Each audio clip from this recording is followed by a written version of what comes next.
Brought to you by खाता book. इनका tomorrow होना हो लेकिन हिसाब टुडे हो सकता है। हा? कैसे? भाई खाता आउट करो, खाता बुक डाउनलोड करो, ये ऑटोमेटिकली हिसाब करे, उधारी वापस लाए फटाफट। भेज दिया उसको हिसाब। खाता बुक, बिजनेस हुआ इजी।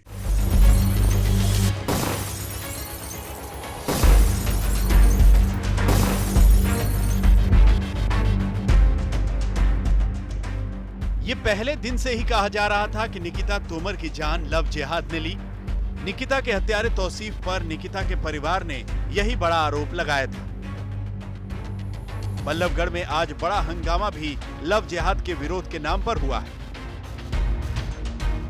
बल्लभगढ़ में निकिता के इंसाफ के नाम पर बैठी महापंचायत में गुस्सा लव जिहाद पर था।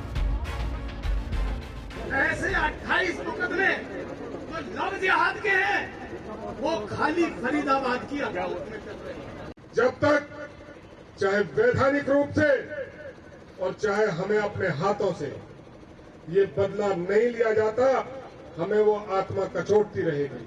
आज हम निकिता बहन के लिए यहाँ इकट्ठा हुए हैं, लेकिन हमें आगे की भी सोच बनानी होगी कि भविष्य में दुष्कर्म कैसे रुकेंगे। निकिता केस से लव जिहाद के खिलाफ कानून बनाने की मांग फिर से उठी है।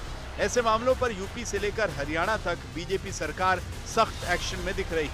पहले यूपी के सीएम योगी आदित्यनाथ ने कानून लाने का ऐलान किया। अब हरियाणा सरकार भी लव जिहाद के मामलों में योगी मॉडल पर ही चलेगी। इलाहाबाद हाईकोर्ट ने एक आदेश दिया है कि धर्म परिवर्तन के लिए शादी ब्याह के लिए धर्म परिवर्तन आवश्यक नहीं किया जाना चाहिए, इसको मान्यता नहीं मिलनी चाहिए। और इसलिए सरकार भी निर्णय ले रही है कि हम लव जिहाद को सख्ती से रोकने का कार्य करेंगे।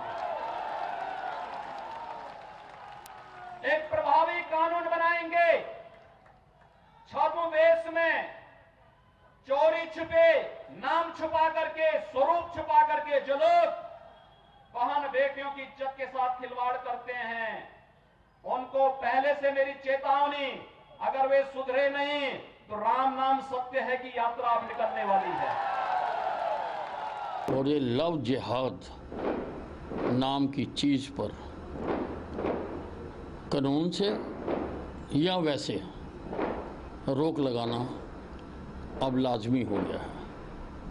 आदित्यनाथ जी ने ठीक बात कही है कि इसके लिए कानून लाया जाना चाहिए और इस लव जिहाद को बच्चियों को बचाने के लिए इसको रोकना आवश्यक है। बिल्कुल, हम भी इस पर विचार कर रहे हैं। यूपी से लेकर हरियाणा तक लव जिहाद के मामलों पर सरकार ट्रेलर दे रही है। इस पर कानून बनाने की बात हो रही है, लेकिन सवाल ये भी है कि ये कैसे होगा, क्योंकि कानूनी तौर पर यह मामला बहुत पेचीदा है। ओवैसी जैसे नेता इसी पर पलटवार कर रहे हैं। इस देश में, भारत देश में बीजेपी आरएसएस एक मंसूबाबंद तरीके से मुसलमानों के खिलाफ कुछ ना कुछ कहती रहती है ताकि मुसलमानों के खिलाफ नफरत भड़काया जाए। जब कोरोना चल रहा था तो तबलीगी जिहाद कहा, कोर्ट ने उसको कहा कि झूठ है।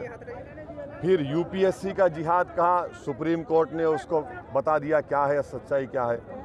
अब लव जिहाद की ये योगी बात कर रहे हैं। ये उत्तर प्रदेश के मुख्यमंत्री हैं, मगर इनको संविधान नाम की चीज़ ना समझ में आती, ना उनको कुछ मालूम। संविधान में आर्टिकल 21 क्या है वो पढ़ लें। अगर उनको पढ़ना नहीं आता तो किसी ज्ञानकार से, कॉन्स्टिट्यूट लॉयर से पढ़ा लें। तीसरी बात, स्पेशल मैरिज एक्ट क्या है? स्पेशल मैरिज एक्ट निकलवाइए। ये सिर्फ अपनी नाकामियों को छुपाना चाहते हैं। बिहार में इनकी दाल नहीं गल रही है, इसलिए नफरत फैलाना चाहते हैं। लव जिहाद पर यह राजनीति आज की नहीं, पिछले कई सालों से यह मुद्दा बीच बीच में उठता रहा है और इस पर जुबानी जंग होती रही। लेकिन अब जिस तरह से कानून बनाने की खुलकर बात की जा रही है, क्या वाकई लव जिहाद पर कोई कानून बन पाएगा? और इससे पहले सवाल यह है कि इसकी कानूनी परिभाषा कैसे निकाली जाएगी।